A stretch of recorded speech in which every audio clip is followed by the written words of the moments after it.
तो ये वाले क्वेश्चन में पहले गिवन में क्या दिया है वो समझ के लेते हैं। एक ट्राइंगल है, ट्राइंगल पी क्यू आर, जिसमें एम जो है it is mid point of segment Q R का मिड पॉइंट है। तो एक ऐसा सेगमेंट जो ऑपोजिट वर्टेक्स से या फिर एक वर्टेक्स से उसके ऑपोजिट साइड को ज्वाइन हो जाए उसको हम लोग क्या बोलेंगे, मीडियन।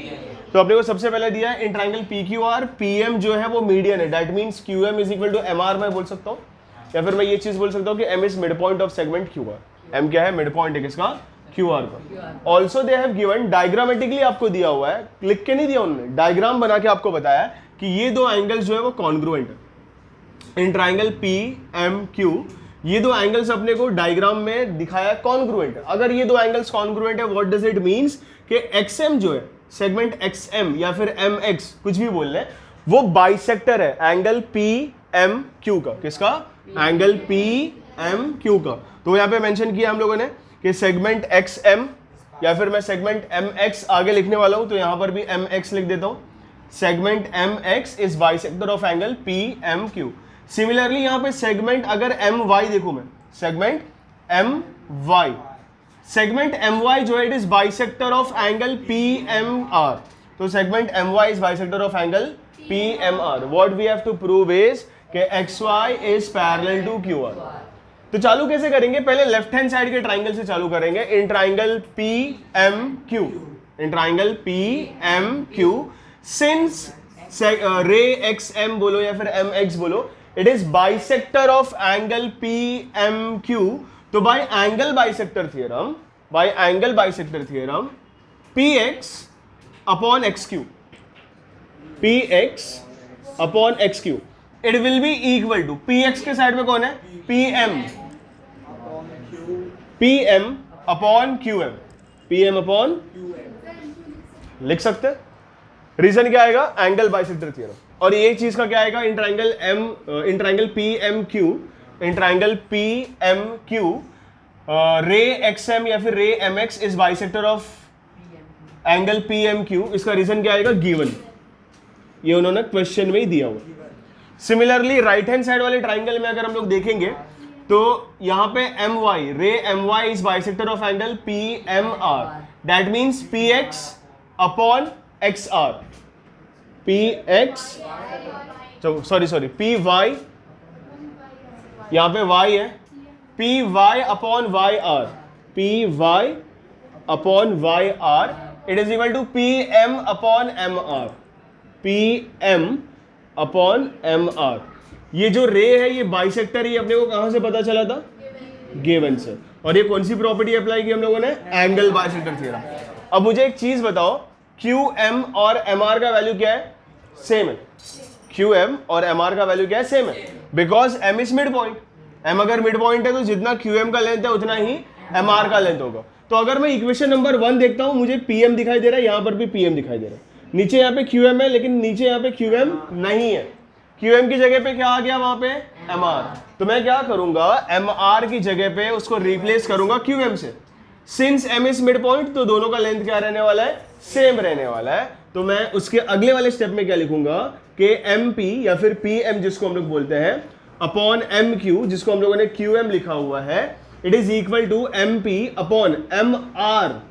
उससे क्या रहेगा, वो इक्वल रहेगा। क्यों इक्वल है, बिकॉज गिवन में ही उन्होंने बोला है एम जो है वो मिड पॉइंट है क्यू आर का, दैट क्लियरली मीन्स कि Q M it will be equal to M R, Q M it will be equal to M R. ये हो गया अपना इक्वेशन नंबर 2। लेट अस से इसको इक्वेशन नंबर 2 देते हैं और इसको इक्वेशन नंबर 3 देते हैं, इसको इक्वेशन नंबर 3 देते हैं। तो from equation number 1, equation number 2 and equation number 3, अगर मैं तीनों को कंपेयर करूं 1, 2 एंड 3 को, अगर मैं तीनों को कंपेयर करूं तो मुझे क्या पता चलेगा, ये दोनों राइट हैंड साइड इक्वल है, दोनों right hand side, that means दोनों का, दोनों इक्वेशन का, इक्वेशन नंबर 1 और इक्वेशन नंबर 2 का लेफ्ट हैंड साइड भी क्या रहेगा, इक्वल रहेगा। तो मुझे क्या मिल जाएगा, P X upon X Q it is equal to P Y upon Y R. अब मुझे एक रेशियो मिल रहा है एक ट्राइंगल में, in triangle P Q R मुझे मिला P X upon X Q it is equal to P Y upon Y R, P X upon X Q it is equal to P Y upon Y R. Converse of BPT, converse of BPT. BPT theorem क्या था कि अगर lines parallel रहेंगे तो corresponding sides proportion में रहेंगे। इसका उल्टा कि अगर साइड्स, करस्पॉन्डिंग साइड्स अगर प्रोपोर्शन में बन गए या फिर दिख रहे हैं अपने को, तो लाइंस क्या है, पैरेलल है बाय कन्वर्स ऑफ बीपीटी। बस इतना ही है। करते हैं अब लोगों को 9th की प्रॉपर्टी याद होनी चाहिए ये वाला क्वेश्चन करने से पहले। यस बस बस पूरा 9वीं याद है अपने को। यस पहले क्वेश्चन को समझ के लेते हैं। क्या बोला गया है अपने को यहाँ पे कि जो ट्राइंगल ABC है उसमें एंगल B का बाइसेक्टर, मतलब वो रे जो एंगल B को 2 इक्वल पार्ट्स में डिवाइड करता है एंड वो वाला रे जो एंगल C को भी 2 इक्वल पार्ट्स में डिवाइड करता है, they intersect each other at point X, they intersect each other at point X। और उसी पॉइंट से वर्टेक्स A से हम लोगों ने एक सेगमेंट ड्रॉ किया है जो सामने वाले साइड BC को इंटरसेक्ट कर रहा है एट पॉइंट Y। अपने को क्या फाइंड आउट करने बोल दिया इन्होंने, AX अपॉन XY, ये फाइंड आउट करने बोल।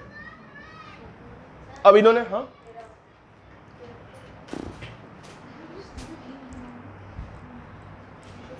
काफी ज्यादा, कोई बात नहीं। हाँ नहीं, अचानक से वो गाना याद आ रहेगा ना उसको, नाचो नाचो नाचो, बोल नहीं सकते। ज्यादा जोर से गाना याद मत करना, लोखंड का बेंच लग जाएगा। ठीक है, अब यहां पे क्योंकि अपने को एंगल बाइसेक्टर्स दिए गए हैं, हम एंगल बाइसेक्टर थ्योरम यूज करेंगे। एंगल बाइसेक्टर थ्योरम अभी हम लोगों ने काफी बार यूज किया हुआ है, लेकिन जब हम पिछले बार यूज कर रहे थे काफी सारे लोगों के चेहरे पे क्वेश्चन मार्क था कि ये अचानक से कौन सा थ्योरम पोटले में से निकल रहा है।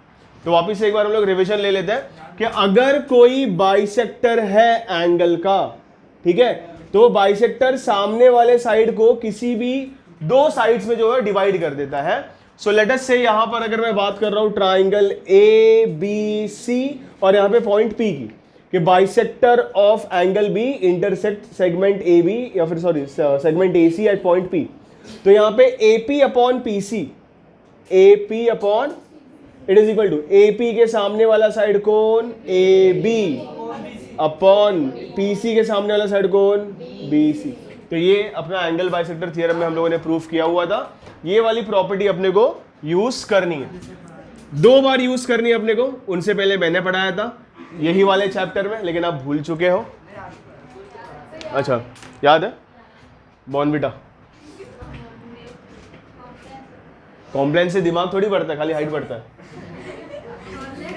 हॉर्लिक्स से दोनों हो जाता है। मैंने हमेशा से कहा है कभी भी हॉर्लिक्स और कॉम्प्लेन खड़े रह के पीना चाहिए, सो के नहीं पीना चाहिए। नहीं देखो, अगर खड़े रह के पियोगे ना तो हाइट ऐसे पे बढ़ेगी, सो के पियोगे हाइट ऐसे पे बढ़ेगी, मोटे हो जाओगे। ठीक है, अब यहां पे आते हैं इन ट्राइंगल ABY या फिर AYB रे BX is bisector of angle ABY। Reason क्या आएगा, गिवन, पता नहीं कौन सा मंत्र फूक रहे हो। Therefore AX upon XY, AX upon XY it is equal to AB upon BY, AB upon BY। मैं बार बार एक मिस्टेक कर दे रहा हूं, आप लोग ये मत करो। हम लोग कभी भी ऐसा Y स्मॉल नहीं लिख सकते, ठीक है, कैपिटल होना चाहिए। AB upon BY। इसका रीजन क्या आएगा, एंगल बाइसेक्टर थ्योरम।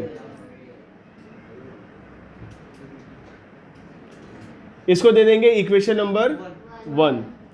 ऐसे ही इन ट्रायंगल AYC, KYC नहीं है, AYC है। रे CX is bisector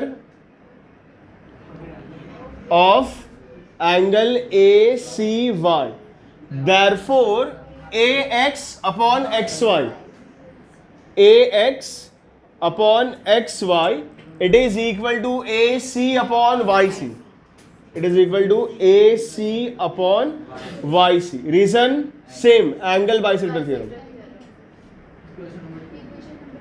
yes, angle bisector theorem. ये हो गया equation number 2.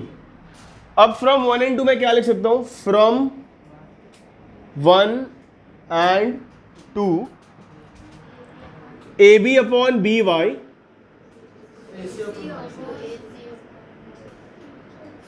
It is equal to A C upon, जो वैल्यूज मुझे पता है ना वो सबको एक साइड ले लेता हूं. मतलब मुझे ए बी का वैल्यू पता है, मुझे ए सी का वैल्यू पता है, मुझे ए वाई का वैल्यू नहीं पता है और मुझे वाई सी का वैल्यू नहीं पता.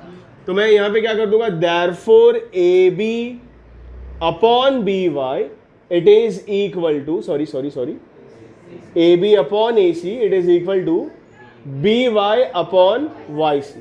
ए बी का वैल्यू कितना दिया उन्होंने? 4. ए बी का वैल्यू 5 है, मैं भी तो वही बोल रहा हूं, लिखा हूं मैं 5. ए सी का वैल्यू क्या है?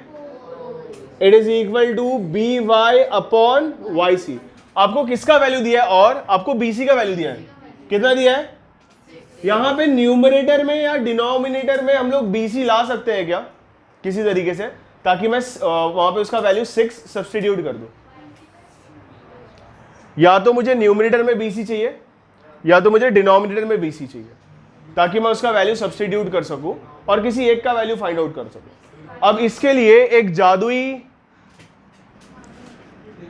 थ्योरम नहीं, फॉर्मूला हम लोग बोल सकते हैं. आप लोगों ने रेशियो एंड प्रोपोर्शन में ये सारी चीजें देखी थी. If A upon B it is equal to C upon D, then A upon C it is equal to B upon D by inverse, sorry by alternendo. वही चीज क्या, देखो यहाँ पे ऑल्टरनेंडो किया ना हम लोगों ने, बी वाई को यहां फेंक दिया, ए सी को यहां ले लिया.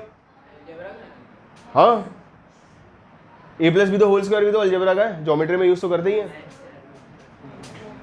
ठीक है, एक और प्रॉपर्टी देखी थी आपने आप लोगों ने. If A upon B it is equal to C upon D, then A plus B upon B it is equal to C plus D upon D. मतलब numerator plus denominator upon denominator is equal to numerator plus denominator upon denominator. जब भी मैं numerator denominator बोलता हूं मेरे को वो याद आती है. हाँ, वही याद आता है मेरे को. न्यूमरेटर को मैं अगर डिनोमिनेटर को ऐड करते हैं तो नीचे वैसे ही रह जाता है. ये कॉम्पोनेंडो था, अगर आपको याद है. कॉम्पोनेंडो, फिर उसके बाद में डिविडेंडो देखा था, फिर कॉम्पोनेंडो डिविडेंडो देखा था. काफी लोगों ने कुछ नहीं देखा था, उन लोगों ने डायरेक्ट 9वीं का रिजल्ट देखा था, पास. तो थोड़े लोग वो भी नहीं देखे. ठीक है, तो यहां पर ये कॉम्पोनेंटो की प्रॉपर्टी हम यूज करेंगे. If A upon B is equal to C upon D, तो मैं numerator plus denominator upon denominator कर सकता हूं. ठीक है, तो यहां पर अगर मैंने वो चीज की, न्यूमरेटर प्लस डिनोमिनेटर, मतलब B Y plus Y C, B Y plus Y C, B C हो जाएगा. अब मैं अपने मन की मुराद पूरी करूंगा. चल 6, मतलब 6 मतलब इन लोगों को नहीं बोल रहा मैं, वहां क्या देख रहे हो, मतलब 6 का वैल्यू जो हम लोग वहां पे सब्स्टिट्यूट करेंगे. तो आगे चलते हुए बाय कॉम्पोनेंडो, कॉम्पोनेंडो के हिसाब से क्या हो जाएगा? Numerator plus denominator upon denominator, मतलब 5 plus 4 upon 4, 5 plus 4 upon 4 it is equal to B Y plus Y C upon Y C, B Y plus Y C upon Y C. Therefore 9 upon 4 it is equal to B C upon Y C. ये B C कहां से आ गया? Since B dash Y dash C, मतलब B Y और सी collinear points हैं तो हम उनको ऐड कर सकते हैं. अब बी सी का वैल्यू कितना है? यहां पे पहले तो गिवन लिखना था अपने को, बिकॉज ए बी और ए सी का वैल्यू गिवन था.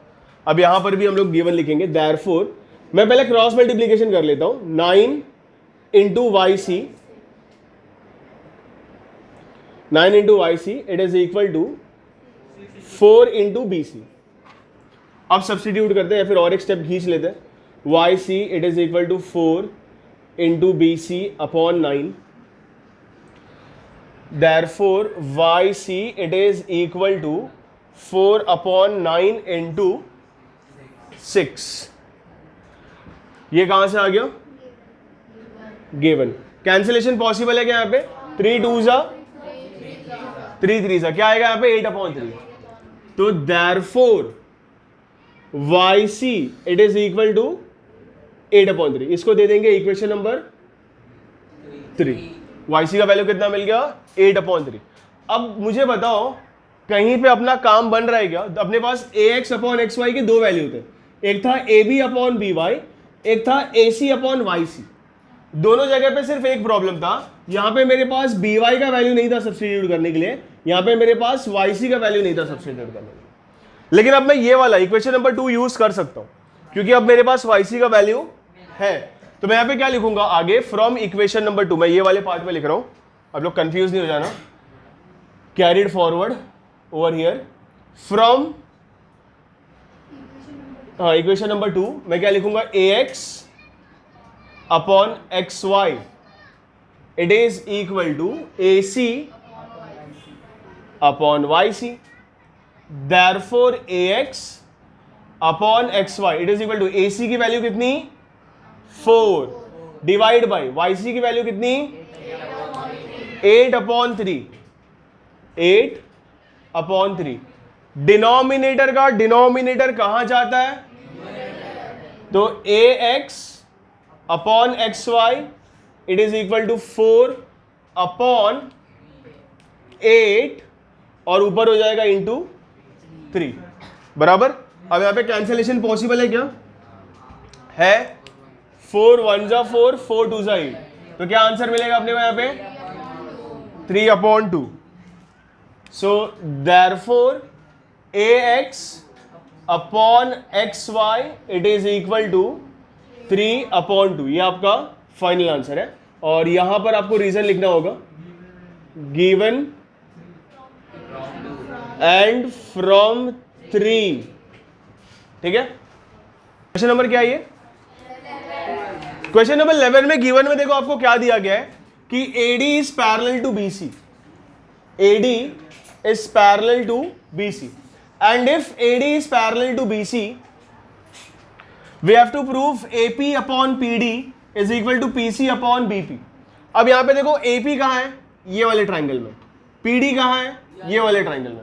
दोनों भी साइड सेम ट्राइंगल के, दोनों भी साइड्स. अब सेम ट्राइंगल का रेशियो तो आज तक नहीं देखा हम लोगों ने, तो इसको थोड़ा सा डिकोड करना पड़ेगा. वही अपना किडनैपिंग वाला फॉर्मूला. ये चाहिए तो किसी और को किडनैप करना है अपने को. तो यहां पे इसको क्रॉस मल्टीप्लाई कर देता हूं, मतलब इसको यहां पे उठा के लेके चले जाते हैं और पीसी को यहां पे. तो क्या बन जाएगा? ये AP upon PC it is equal to PD upon BP. तो AP upon PC, AP upon PC. अब समझ में आ रहा है मुझे कि सामने वाला ट्राइंगल देखना is equal to PD upon BP. मतलब दिस इज समथिंग लाइक कि दो ट्राइंगल सिमिलर है और उनके करस्पॉन्डिंग साइड्स को मैं प्रोपोर्शन में लगा रहा हूं. तो अगर मुझे ये चीज मिल जाती है तो क्रॉस मल्टीप्लिकेशन करने के बाद में मुझे ये भी मिल जाएगा. लेकिन ये कैसे मिलेगा? उसके लिए मुझे ट्राइंगल APD को और ट्राइंगल CPB को सिमिलर प्रूफ करना पड़ेगा. ऐसे बहुत सारे क्वेश्चंस हमने सॉल्व किए. तो ताकि आपको समझ में आए इसीलिए मैं इसको इग्नोर करने के लिए ये दोनों को हटा दे रहा हूं, ताकि क्लियरली आपको वही चीज दिखाई दे जो जिससे अपने को काम है. बराबर. एग्जाम में ऐसा मिटा मत देना, जो डायग्राम है वही होना चाहिए. ठीक है. अब यहां पे देखो AD is parallel to BC and if AC is transversal. AC अगर ट्रांसवर्सल है तो एंगल DAP और एंगल DCB ये क्या हो जाएंगे? Congruent. Alternate angles. Z form हो रहे हैं. बराबर. And angle APD is congruent to CPB. Vertically opposite angles. Vertically opposite. अब अगर ये दोनों ट्राइंगल्स के दो एंगल्स कॉन्ग्रुएंट है, what can I say is triangle APD it will be similar to triangle CBP. Yes, by angle test. अब अगर ये दो ट्राइंगल सिमिलर है तो इनके करस्पॉन्डिंग साइड्स प्रोपोर्शन में होंगे। हम लोगों ने डिकोड किया था, अपने को क्या चाहिए, तो यही चीज हम लोग लिख देंगे, therefore AP upon PC it is equal to PD upon BP। Reason क्या आएगा, करस्पॉन्डिंग साइड्स ऑफ सिमिलर। अब यहां पे हम लोग उसको चेंज कर देंगे क्रॉस मल्टीप्लीकेशन करके, therefore AP upon sorry PD है, PD है वो, PD, अरे यार मैं बोल रहा हूँ लिख कुछ और रहा हूँ, PD it is equal to PC upon BP। Hence proof खत्म हो जाएगा, ठीक है। तो ये आपको होमवर्क में लेना है।